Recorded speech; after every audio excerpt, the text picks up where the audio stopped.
Well, good afternoon, and welcome to today's Journyx Project Execute webinar. Today's webinar is entitled, Agile is not only for software projects, getting Agile right the first time.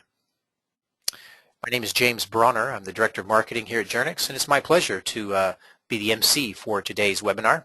We've got a great topic in line. I've got a couple of fantastic guest speakers, Jose Solera and Tim Eskew. We want to first express our appreciation for you spending time today with us. Our goal is to provide education and value for you as a project manager, and we'll do that within our timeline of just under an hour today. We promise to get you back working productively within that time frame. Next, a couple of simple housekeeping items. You can receive a full PDU for attendance at today's webinar. It's real simple to get your PDU certificate. All you need to do is just simply respond to the follow-up email that we'll send out probably tomorrow. We should be able to get that out. And all you need to do is just simply hit reply, and you can ask for the PDU certificate and or the slides as well.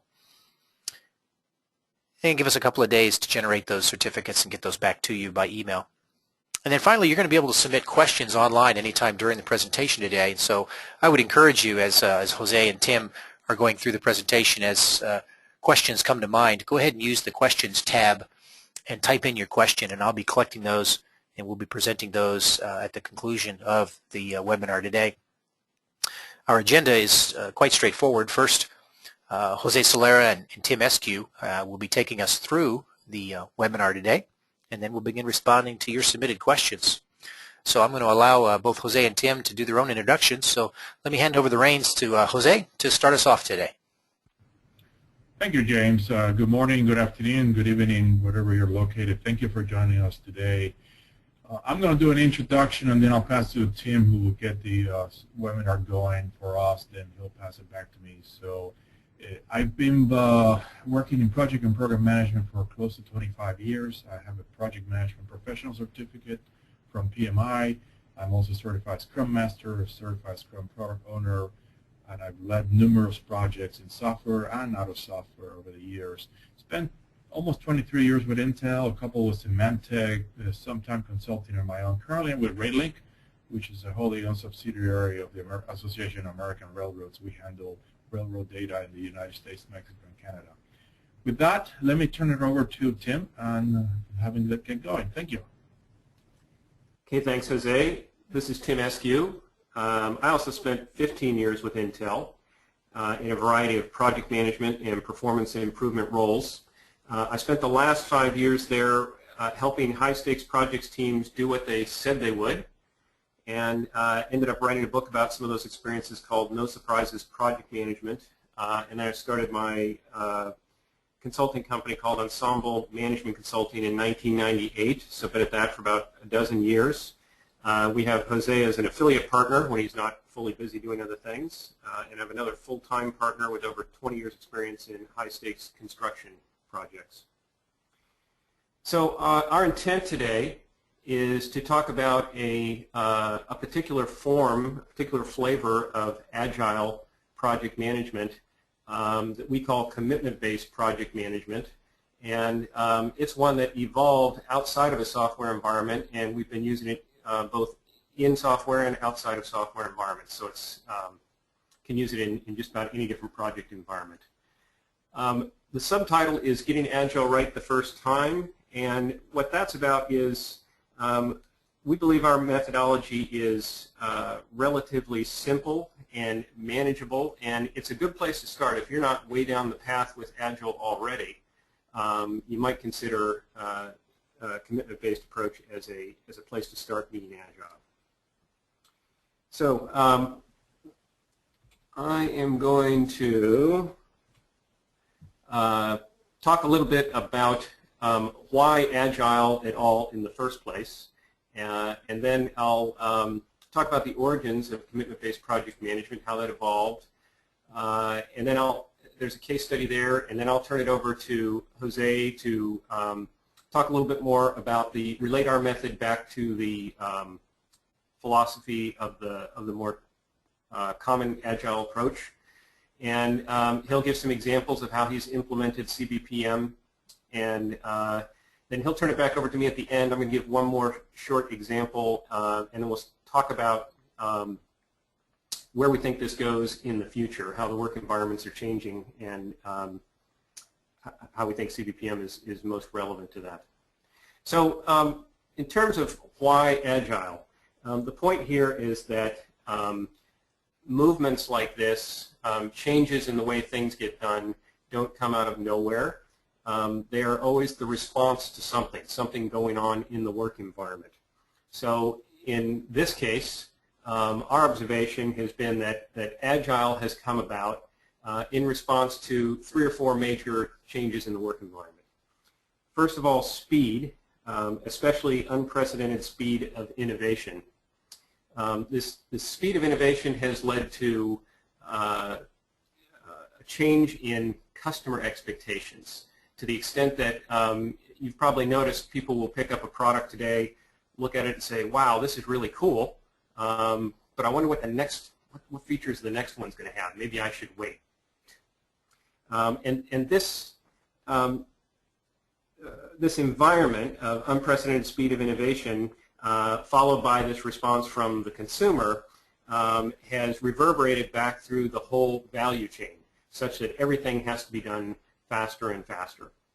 Another aspect of it is customer responsiveness. Organizations always want to be customer focused. Customers are getting higher and higher expectations about how quickly we should be able to respond to them, and so they're looking for us to evolve and adapt to their needs within product generations, not just between product generations, right? So between when we start developing something and when we finish developing something, if you happen to be working in the product environment, they're hoping for those types of that level of responsiveness. And all of this need for responsiveness and speed is happening in an environment of increasing uncertainty. And in the project world, the way we think about uncertainty is, you're going to have to figure out how you're going to get from here to there, how you're going to finish a project without having all the information that you're going to need in order to finish that project, right? So you're saying how long it's going to take, how many resources you're going to need, and you don't have all the information you're going to need to even finish the project. These 3 things make it have made the working environment quite challenging. So a 4th force that we think has brought about the Agile movement is the people who are working in this environment concluding that there's got to be a better way to get things done. And out of that has come the Agile movement. And what we want you to understand is that although it evolved in the primarily the software environment, these same environmental factors have been driving other environments, and the same needs to become agile have been present in those environments. So let's talk about what effect that had in one particular environment and how commitment-based approach evolved. This has to do with my work at Intel. So about early mid-1990s, Intel was getting ready to come out with their Pentium processor. And they had been planning for about a year to launch the Pentium processor in January of 1994, and very late in 1993, it turned out that one of the companion products was not going to be ready.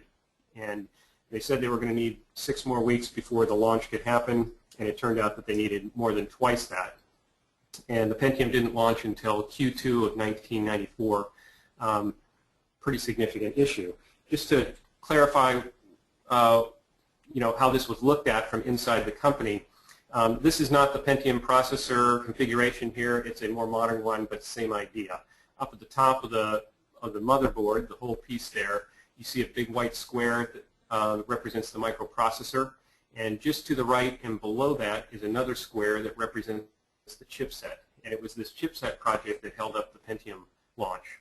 So you had a project that is fairly complex in its own right, about 60 person-years of development effort, but that was holding up a project of 3,000 person-years development effort.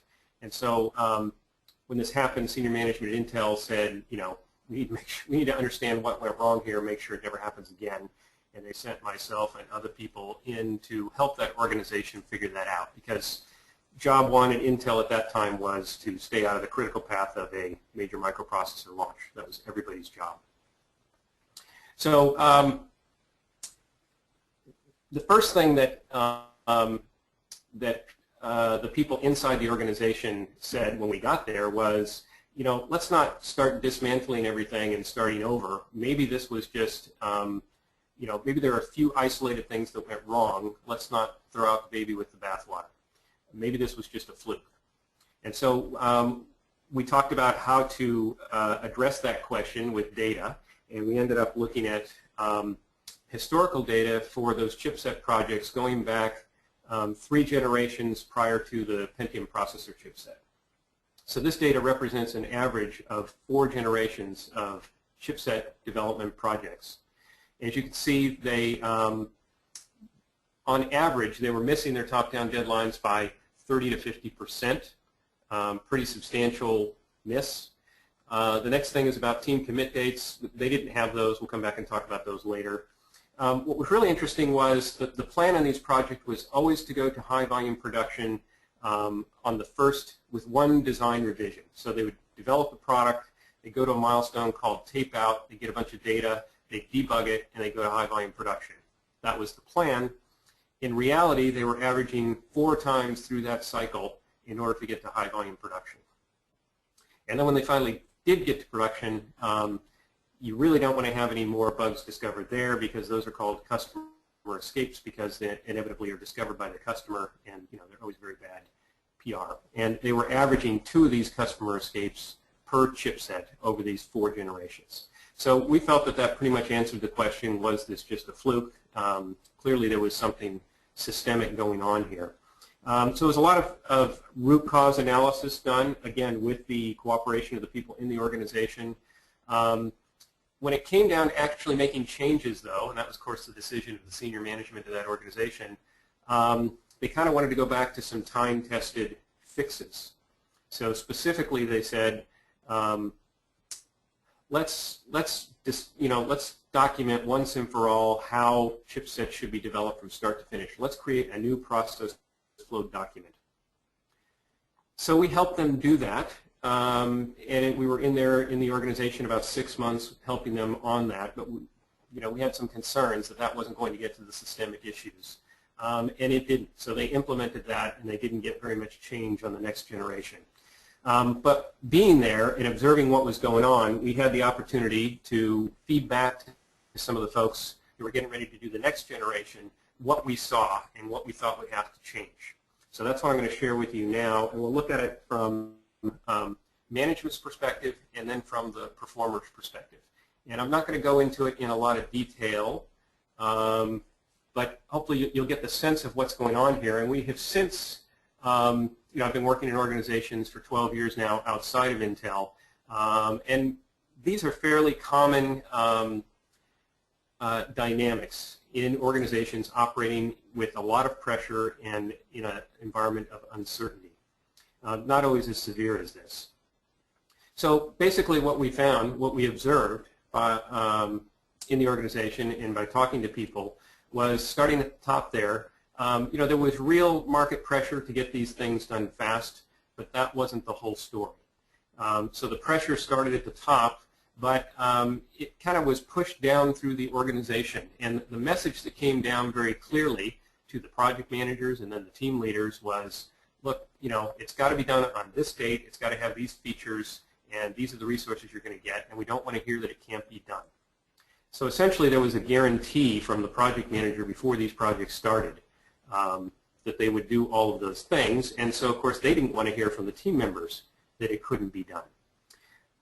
And so this created an interesting dynamic. It wasn't okay to say that there were serious problems, and so in the project reviews, what would happen is there would be a lot of positive information reported. There may be some minor issues, but don't worry, we're still going to make it.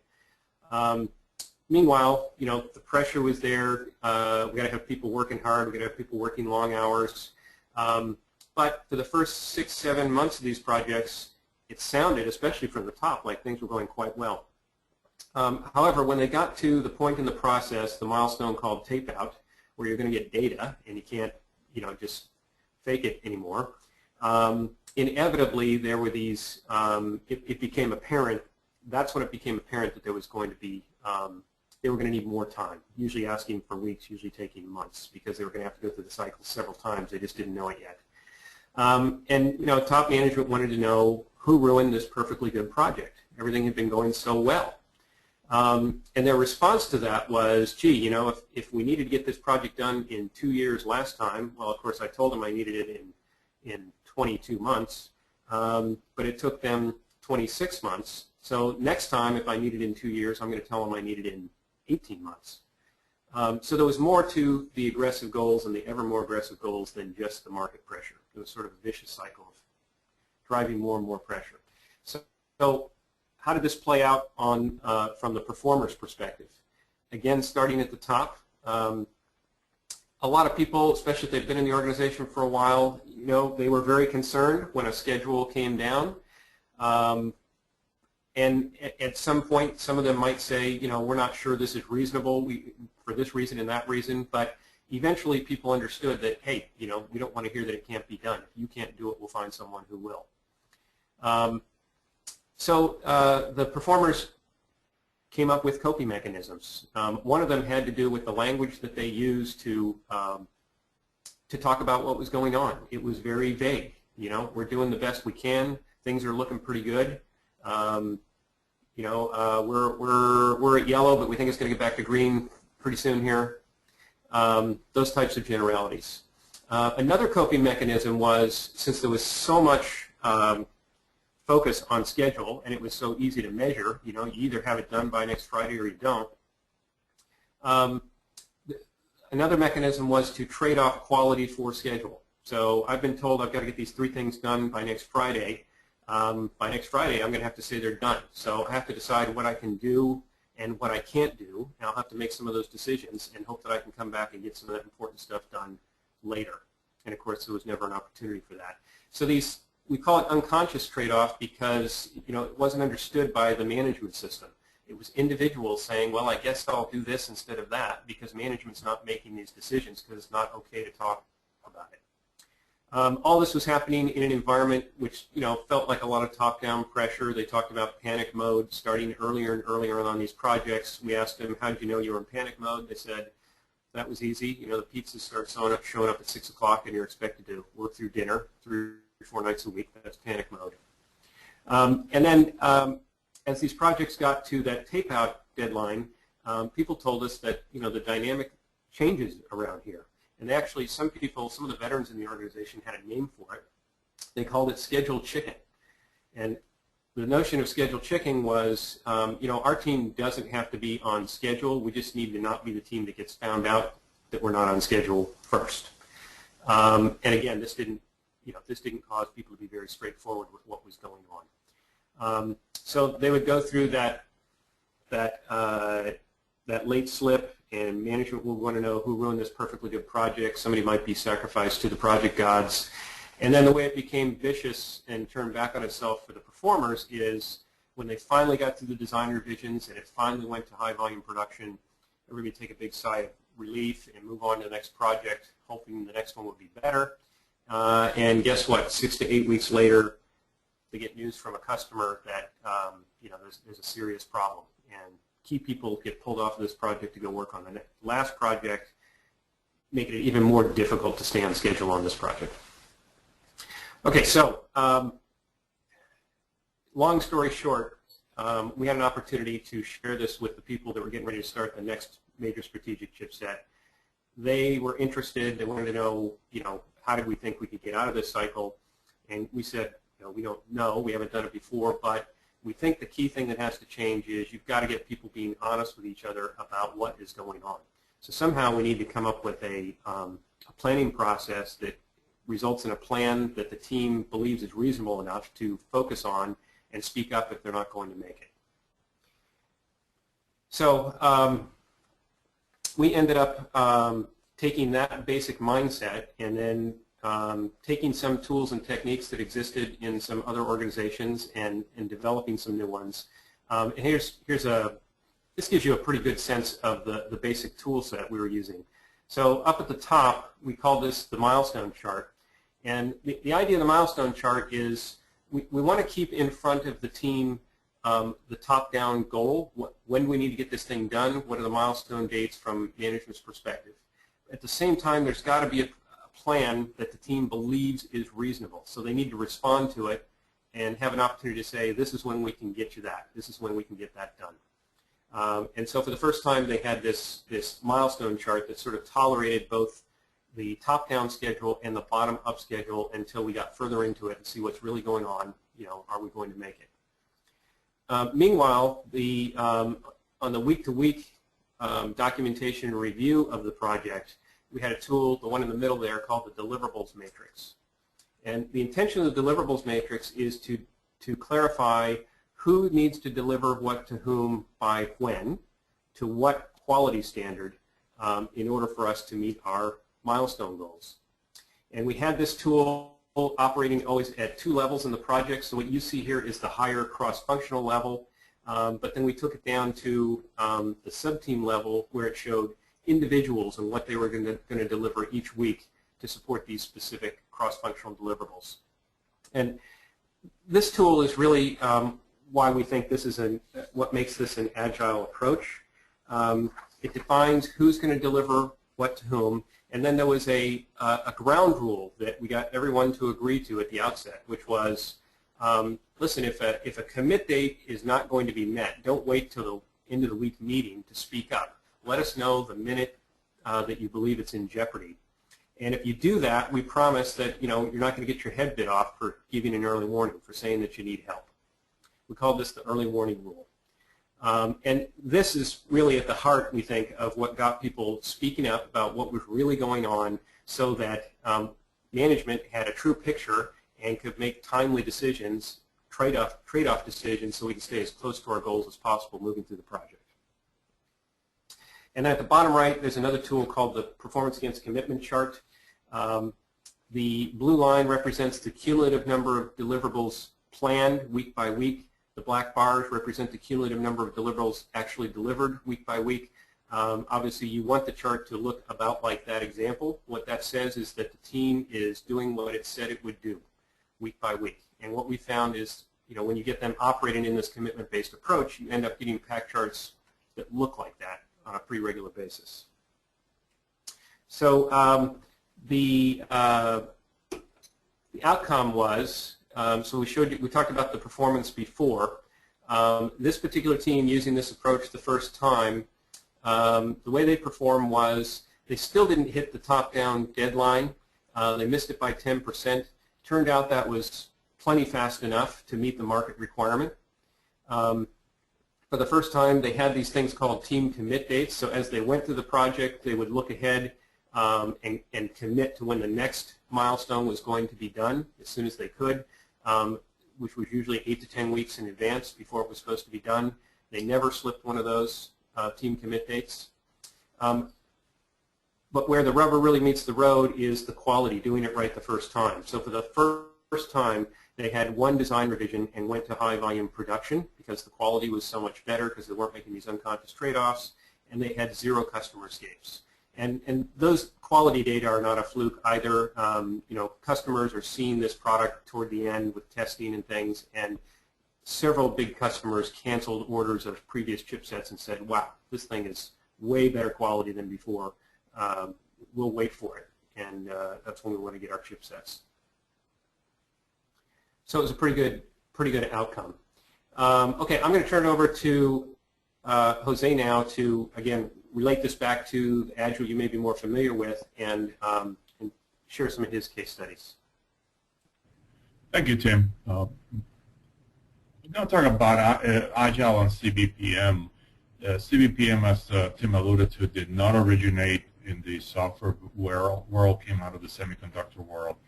Now, Agile, and I'll show a couple of slides coming up specific to Agile in a few minutes, but one of the things that CBPM does is it tries to focus on just enough planning to get us to where we're going next, as well as enough of an estimate as to how far you're going to go.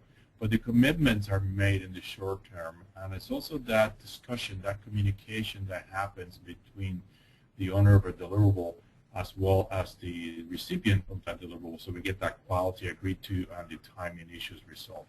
So let's bring up the next slide, Tim, please.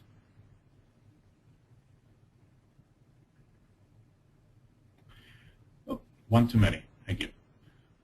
This is the Agile Manifesto. For those of you who are familiar with Scrum and XP and similar Agile processes in software world, you'll recognize this quite readily. The Agile Manifesto says that we value those things on the left more than the things on the right. It does not say we do not do the things on the right, but if there's a trade-off, if there is a focus, the ones on the left are going to be more important. So the individuals and interactions over processes and tools, that's what Agile drives to in terms of, hey, let's make sure you talk to people. Don't rely on documentation. Don't rely on email. Don't rely on designs. Talk to people. Tools are helpful. Processes are helpful, but it's much more important than communication. And CBPM does that because it relies on that communication that needs to happen between the owner of a deliverable and the recipient of that deliverable. So that's clear as to what the expectations are. Next item on the Agile Manifesto is working software over comprehensive documentation. That is, at the end of the day, what the customer wants is working product, working software, not documentation. Now, in the non-software world, is a little bit harder. And what we do in CBPM is we leverage the multiple internal as well as external deliverables as proxy for that working software. We're making progress. We're constantly monitoring where things are, so we actually know where we are. We don't build very large documents if they're not necessary. They may be, in which case they're done. Customer collaboration over contract negotiation is the third tenet in the Agile Manifesto, and it relies on working with the customer. No contract is perfect whenever it's drafted. It keeps changing. It needs to be modified. It needs to be adapted to the situation at hand. So Agile recognizes that and says, hey, let's talk to the customer. There may be a better solution. There may be a better approach. And CBPM does the same thing by relying on having the external customer or customer representative an intrinsic member of the team in terms of communicating regularly from their expectations down to what they need to deliver to the team as requirements, whatever else is necessary. And finally, the last tenet is responding to change over following a plan. The Agile Manifesto says, hey, change is going to happen, so might as well welcome it when it comes. CBPM does the same thing. We do a very firm set of schedules for the next 6 to 8 weeks. Beyond that, they're variable, they're estimates. However, even within that 6 to 8 weeks, there's a possibility for change based on the needs of the business. So very closely tied to the Agile Manifesto with a big exception software. So we go to the next slide, please. Even if we start looking at what material is out there about Agile, there's a lot of very good advice, sometimes too much good advice. Things such as deliver customer value, iterate, that is, cycle through. And by the way, not all Agile methods iterate. Kanban does not. And CBPM, you can describe it as not iterative or iterative to the date because you actually have deliverables every day. It does not make a difference. Leadership and collaboration management, encourage exploration, etc. The last set of bullets there for all these 5 steps, this comes from a book from Jim Highsmith, who's trying to translate the Agile software methods into the product development world. He's articulated this as a more generic set of steps: ambition, speculate, explore, adapt, and close. Very similar to what PMI says in their processes, very similar to all project plans. But it's hard to say how do you adapt all these things. So let's go to the next slide, please. Just to wrap this part up, software Agile frameworks focus on software. So you're probably familiar with XP, Scrum, Rational Unified Process, Crystal methods, feature-driven developments, a whole bunch of other similar ones, some more refined than other ones. Scrum and XP are the most popular. XP stands for Extreme Programming, by the way. Scrum is really just an analogy of playing rugby as a team, so it does not mean anything in particular. Adapting these methods to software can be difficult. There's a lot of software-specific features and things that you do. It's not that it's not doable, but it's doable. CBPM, one of the things it does is totally domain agnostic. It really doesn't care what the product development is or what the product development methodology you're using is. It's really specific to managing the project in an agile way. So it's been used in hardware, semiconductor, and a number of other products. Software, I'll talk about the software development. It's been done in medical devices. I'll have an example of that too. Manufacturing, education, even construction. It's been used in a number of forums. Next slide, please. So let's talk about some of those examples. And I'll start with the software example, which is one of the largest I did. Go ahead, Tim. So it's a program called Catalyst. It was I was put in charge of running the IT program in support of a major software company's SaaS, Software as a Service initiative. The idea was the IT side will do the registration and billing using the Oracle ERP capabilities, while the product engineering world will do the actual customer registration, providing of the service, and they will give us data on a daily basis on consumption, and we will generate the bills. Sounds simple. Well, it was a brand new business model for the company. They had never done it this way, so they needed some specific things. It was a very aggressive timeline. It started September 2006 with a target general availability of May 2007.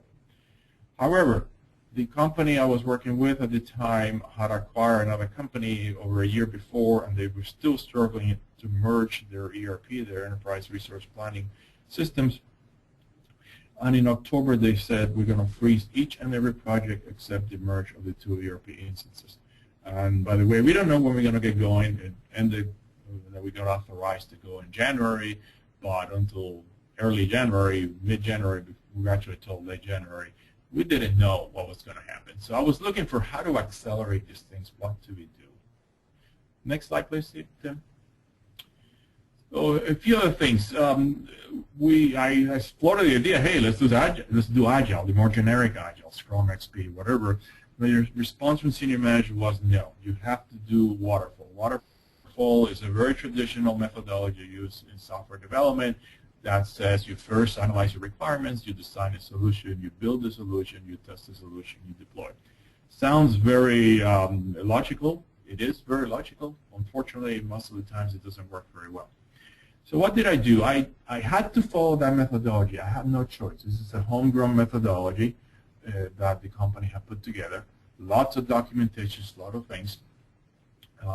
So I layer CBPM over Waterfall. What I did is I said, fine, we got all these deliverables, we're going to track them. So I held what's known as map days. And map days are planning processes where ideally the entire team gets together along with the customer or customer representative to plan out what we're going to do. And there's a whole process of how to go about it.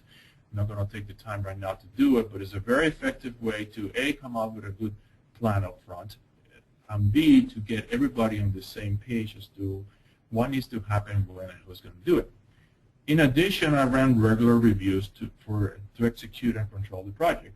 So I had at least 3 times a week when I checked with the owners of any one item. First thing Monday morning, I took a look at the deliverable spreadsheet that Tim alluded to. I have an Excel spreadsheet that automates a lot of this calculation. It automatically ages anything and flags it as late if it's not done. So I will capture that. I fire off emails to the owners saying, here are the things that are late. Here are the things that are coming due.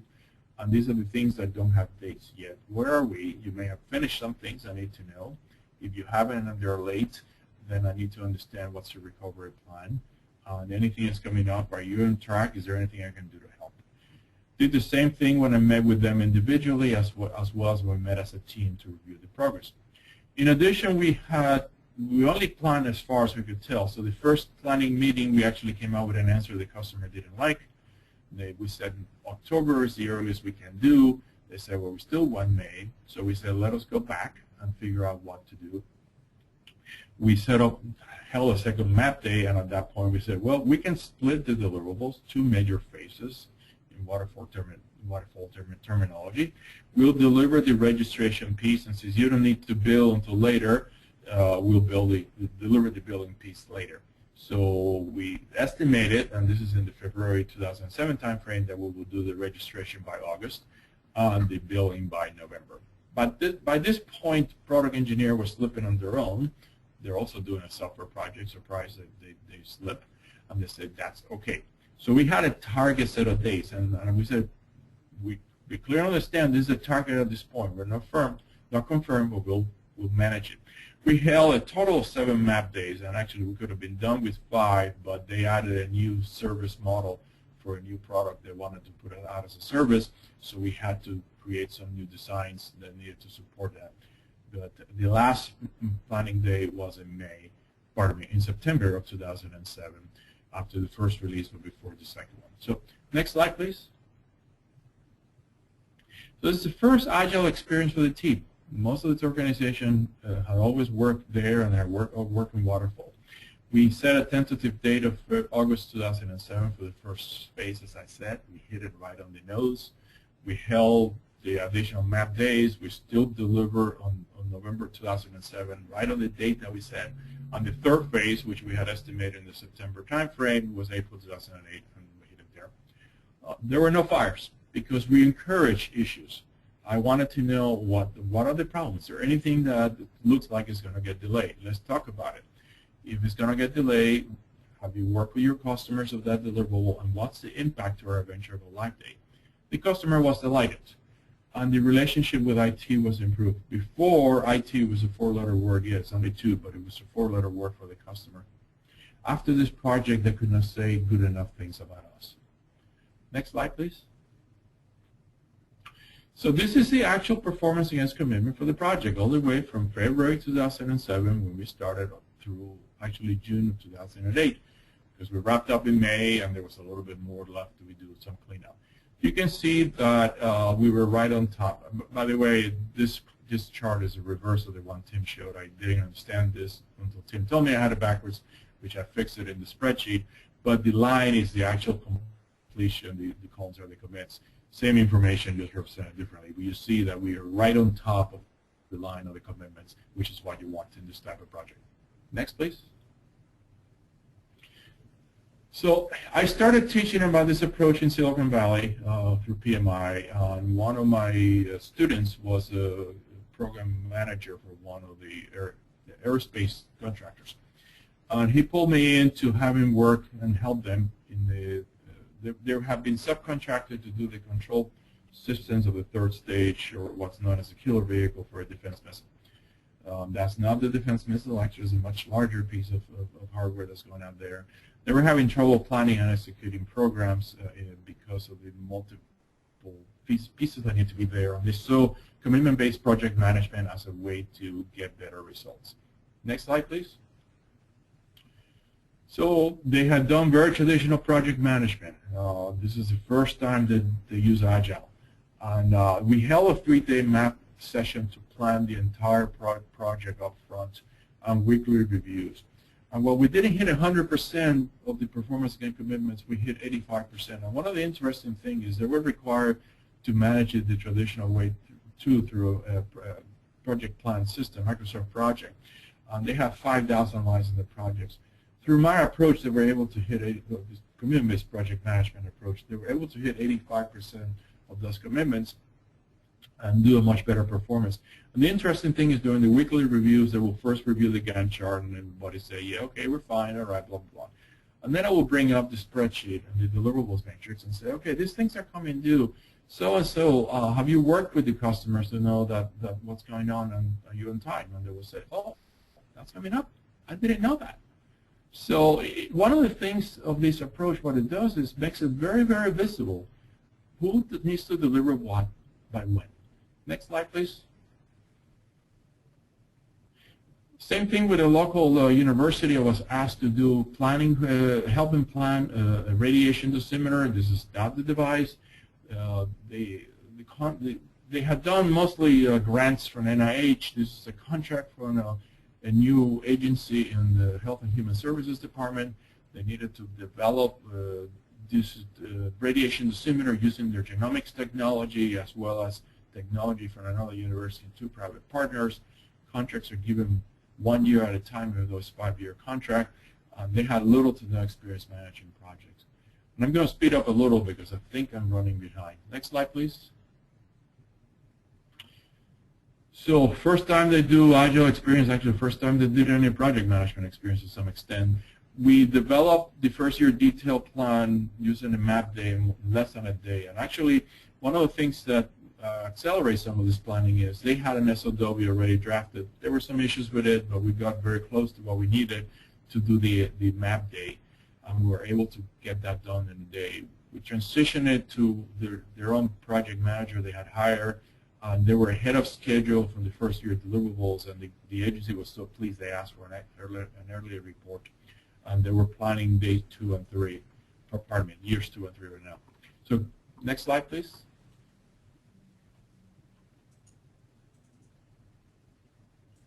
Thank you. So we'll pass it on to Tim now, who's going to talk about a more recent example he's had. Thank you. Thanks, Jose. Real quick example, and the intention of this one is to just show how broad of an application that we have found CBPM to have. This past year, we had an opportunity to work on a government project on the island of Cypress in the Mediterranean. And what's been going on there is there was a war there in 1974 between the Turkish and the Greek communities. They ended up splitting the island in two and moving everyone in the Turkish community to the north, everyone in the Greek community to the south, and that's been overseen by the United Nations since then. There is some reason to believe there will be some reunification there, which is good. It's been getting better and better. And one of the concerns, though, is that the north side with the Turkish community, if they were to open the borders, would not be able to compete from a commerce and economic standpoint because after the war they got hit with the sanctions and were not allowed to trade with hardly anybody in the world. And so they've had a divided, and they've been economically isolated since 1974. And there are various government projects going on. This one's a U.S. government-sponsored project to increase the chances that they would be able to compete if there was reunification. And so they identified a few key capabilities and capacities that they thought needed to be improved, and one of them was project management, because we all know it's critical to getting things done. And so we had an opportunity to go in, and they selected the commitment-based approach to teach project management. We worked with, they selected 12 different organizations to participate in this program over a period of about 9 months. Out of those 12, 10 completed the entire program, which meant over that 9 months they had to plan and implement their project using the CBPM methodology and tools. And this just shows you real quickly, on the left-hand side, there's a pack chart from one of these particular projects. They were almost all small family businesses, again, because there was no incentive to develop and grow there. But they need to survive, and they need to learn how to compete in a competitive environment. So this shows an example of one of those small family businesses, how they performed on their pack chart. They actually executed what they were going to do. It was developing a new marketing plan and implementing it. And the data on the right shows that they actually saw an increase in sales right after they implemented their new marketing plan. So they were pretty happy about the results that they were able to execute too. Okay, so that's the last example. What I want to do now is just close by going back and talking a little bit about these approaches, these new approaches, these changes are always a response to what's going on in the work environment. So let's look at what's been going on and what we see going on out into the future that we think is relevant to management practices. The Agile movement started back in late 80s, early 90s, we think largely as a response to the market and time pressures that we talked about, combined with the uncertainty and the ever-increasing need to respond and adapt to what the customers want, what the customers need. We don't see that going away anytime soon. In fact, it's getting probably more intense, where you used to be doing pretty well if you were taking a somewhat agile approach on your particular project. it's becoming more and more expected that you will do an Agile project and you will integrate it into an Agile value chain, that there will be many Agile projects going on around you, and you'll be feeding into them and you'll be fed from them. Again, just more complexity, more dynamism, as some of the thought leaders call it, in the environment. One of the other things that we think that we see changing is there's a lot of discussion going on, especially at the top of organizations these days, with the leadership, about the engaged, the fully engaged workforce and the highly innovative workforce. And we believe that this is a long overdue sign that the leaders of organizations are starting to realize that, hey, we need to unleash our workforces. We need to figure out what are the controls that we need, that we really need to get things done, and what are the ones that are not necessarily helping and maybe even impeding people getting as involved as they'd be willing to and being as innovative as they can. So we're seeing these themes come up through the literature. Of course, the engaged workforce has been talked about and studied heavily for the past 10 years. What's newer is people talking about how management practices need to change in order to support this fully engaged workforce. So these are a couple of the themes that are bubbling up. And the top one is a specific thing that came out from a London Business School professor. He's got a short video online where he talks about this, and he's talked about it in his HBR articles, and he's got a new book called The Upside of Turbulence. And one of his messages is that, if you look through history, there's basically been three major ways to get things done through other people. You can manage from power, that means position power from the hierarchy. You can manage from processes, where we define horizontally how everything gets done. And the third way that's emerging is managing from promises. And the point is not that managing from promises is necessarily superior to the other two. The point is that depending on what you want, you might want to think about the practices that you're using. And if what you want is a fully engaged, highly innovative project team, you got a much better chance of getting that by managing from promises and commitments. We're using promises and commitments synonymously. One of the other themes that's coming out in the literature is that even though most organizations don't recognize it and don't manage it, when you study how things get done in organizations, it turns out that a lot of things get done because of the network of commitments between individuals, whether that's being deliberately managed or not. And so the question is, why wouldn't you want to manage it if that's how things are really getting done? And another theme that seems to run through all this literature is there's often a reference to something called speech act theory, which is talks about some key distinctions in language and the impact of language, and that if you want teams and organizations to operate from commitments, it matters what kind of language you use. So one of the things that we've been doing in Ensemble Management Consulting is lately we've developed workshops that teach exactly how to get these tools and techniques in place to manage the networks of commitments between the individuals. So starting with a little bit of that theory and then getting very heavy into the practices. And so there's a little bit of information about Jose and I, which we've already talked about. I wanted to get to this because this is where you can find more information about these workshops at that www.ensemblemc.com. I believe there's also a link at pmlead.com now. And if you're interested in how speech act theory comes into this, all those tools that we talked about today, how to use them, how to get access to them, how to do map days, that's what gets covered in these workshops. So James, I'm going to turn it over to you now to run the Q&A. Thanks, Tim, and thanks, Jose. Boy, that's a great presentation, lots of information. We'll go ahead, and we've got about 9 minutes or so, and so we want to go ahead and open it up for the Q&A portion. So if Tim and Jose have spurred some questions in your head, as they have for some folks already, go ahead and click on the Questions tab, submit your questions, and we'll see how many of these we can get to before the end of our time today. Tim, our first question, well, Tim or Jose, I'll throw it out there, let you guys decide who wants to take a gander at it. Our first question comes in from Daniel. He says that he's struggled with implementing an agile process because it lacks the ability to track time and tasks, which are kind of a requirement within his organization.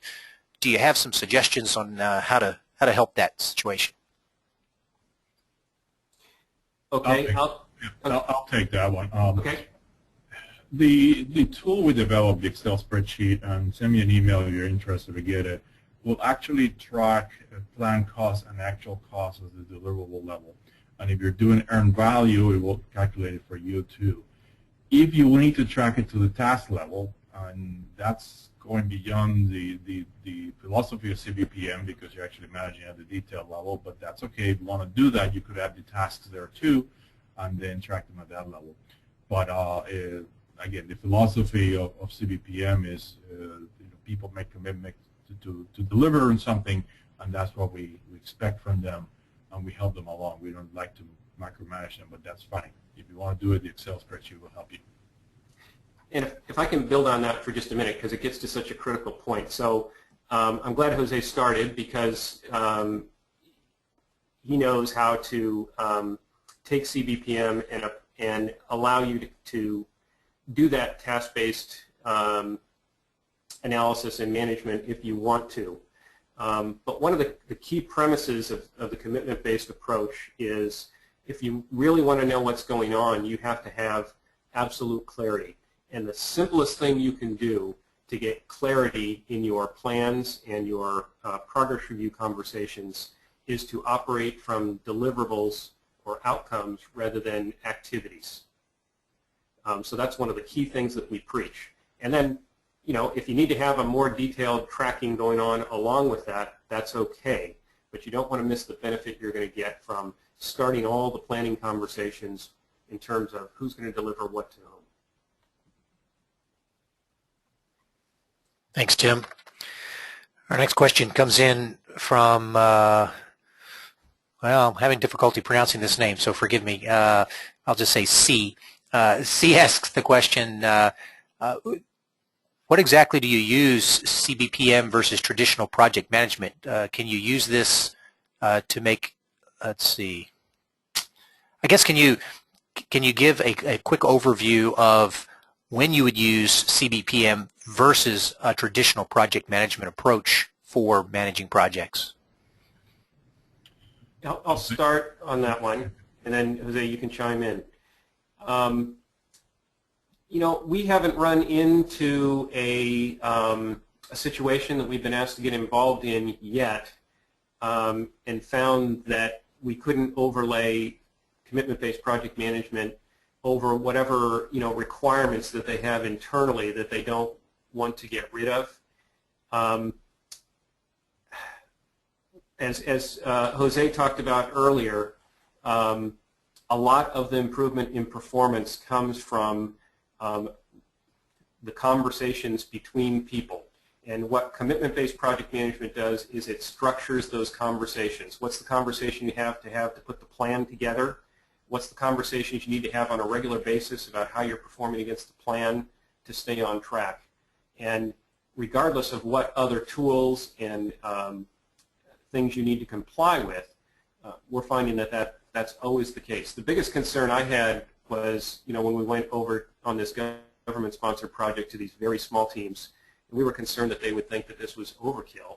And what we found was that they had great difficulty, really engaging their people, even in these small organizations, in the planning process. And so for the first time, they were asking the people that were going to help get the work done, how do you think we do this? How do we get from here to there? Getting their input, and they saw a lot of benefit from it.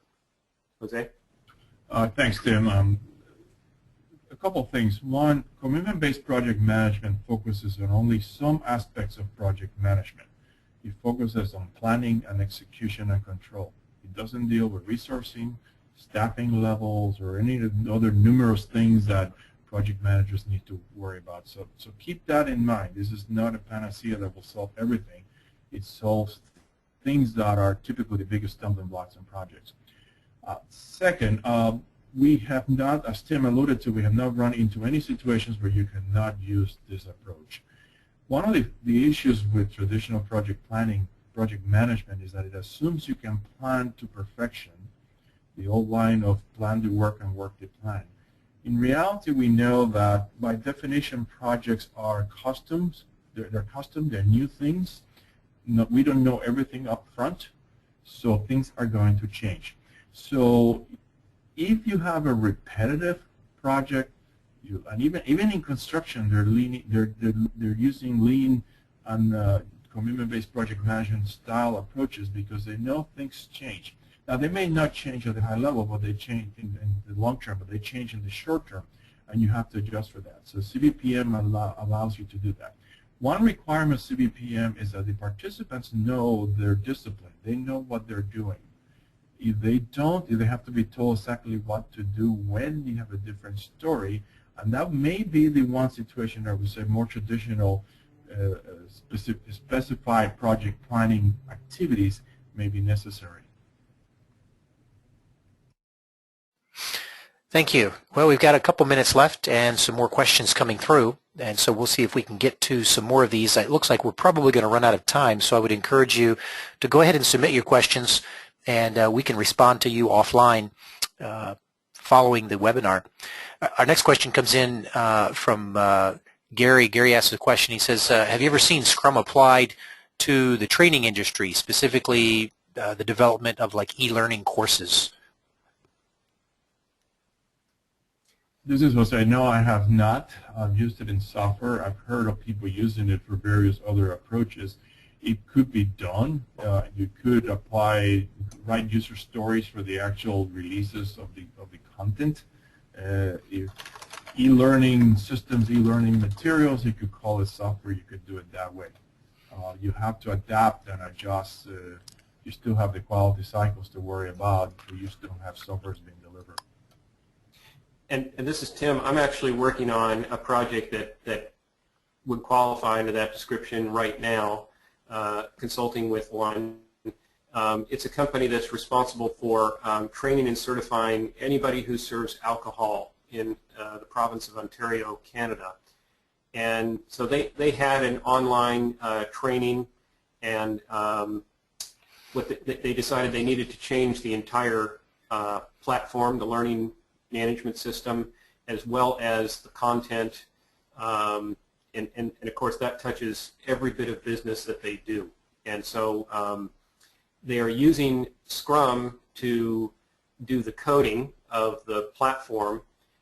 Meanwhile, we're using CBPM to manage the overall project of all the other parts and how they interconnect with the software. So all those people, all those representatives get together once a week, and we have commitment-based deliverables, matrix reviews. Well, that's great. I haven't heard of that. It's kind of a hybrid, bringing the best of both worlds together, I guess. That's what we think. Good stuff. Well, let's see if we can squeeze one more question in. Looks like Janice has got a question. It says, do you have to have all the team members involved in the process of the commitment or promise-based plan or the brainstorming session, or do you only involve the team leaders? This is Tim. I'm a proponent for involving everybody if possible, and that's what we do about 90% of the time. Even if people are new and they don't have a tremendous amount to contribute to, how do we get from here to there in this particular situation, they will learn so much by observing, how the rest of the team is figuring out how to get from here to there. In construction, that's sometimes an exception. It's not typical for the actual tradespeople to come in to a map day. Their supervisors would participate in the map day, and then they would take it to the next level down. Let me add, this is Jose, let me add to that. One of the things we found out running that Catalyst program, by the time the second and third map days came along, the value was not as much in the planning that was coming out, the plans that we were going to execute against, but in the conversations that people had. This was a distributed team. We had developers in California, in Oregon, in Alberta, pardon me, Calgary, Canada, as well as in India. And this opportunity was very unique in that they got all to talk to each other and get into a lot of heavy-duty details. Things that they had not thought of will come up during the planning process, and then they say, well, we have to go talk about that because we need to think about it a little more. So there's a lot of value in that. So we try to get as many people as possible. It's not always possible, but that's the ideal. Thank you, Tim. Can I make one more comment about that? Sure, go ahead. It's real important to understand the map day approach is a very structured approach to involving everybody in that conversation of how do we get from here to there, making sure that we surface all the different assumptions, test those assumptions, and come into a shared set of assumptions. So, don't envision 60 people watching 7 people plan the project. Everybody who comes participates. If they don't know as much, they're not going to have as much contribution, but they're going to participate in this structured set of conversations throughout the day. Good point. Well, we've come to the end of our time, and I promised to have you back working productively within an hour, and we're right there. So I would, again, encourage you to continue to submit your questions, and what we'll do is we'll just respond to those offline since we already have your email address. We'll be happy to do that for you. We do want to say thank you to Tim and to Jose for working with us today. Fantastic presentation, and if you do have an interest in applying some CBPM practices in your business, please contact them at their website. They'll be happy to help you out. A quick overview on kind of what we do. Journyx is a company that's been around for 15 years, and we help do cross-project resource optimization. So if you're struggling with how to manage your people, who's doing what, when, who's available for the next project, we could probably help you out. You can visit our website, get some more information on our solutions for that. Also, we're a really big proponent on education, getting folks moving forward in their project planning processes, and so we're offering webinars like the one you're listening to today. Some of the others on our website that are being offered right now are 3 critical components of project success, PMO strategies to become and remain relevant, implementing a PMO for competitive advantage. One we just did was turning around failing projects, social media for project managers. There's a dozen or so that are currently in the spring webinar series, so I'd encourage you to visit our website and register for any of those other webinars. Again, Tim and Jose and I want to thank you for spending time with us today. We appreciate your efforts, and we would wish you successful projects moving forward. Thanks again for your time.